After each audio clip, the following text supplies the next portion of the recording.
من سری تعظیم به نزد پای مردم تاجیکستان خلق تاجیکستان فرود میارم و میگویم تا که باشم برای ملتم، برای خلقم، برای دولتم خدمت میکنم.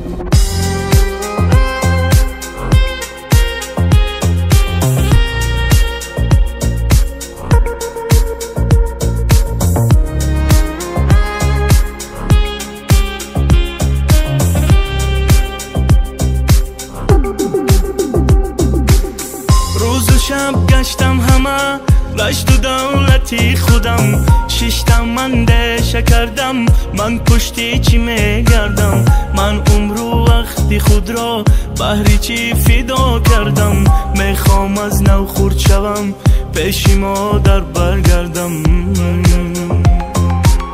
دیدم اشکی پیشوایم بهری ملت میگریست تمام ساعت فهمیدم بزرگی او در چیست به خود آدم سوگندم بهر ملت می جنگم تاجیکم تاجیک زبان جانم بهرتون تاجیکستان و پیش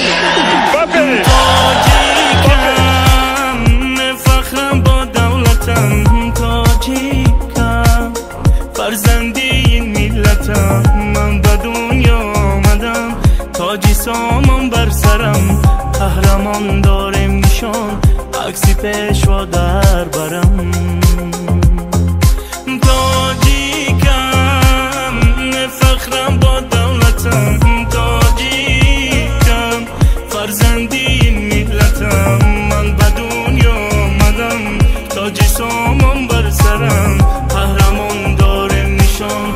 عکسی پیشوا در برم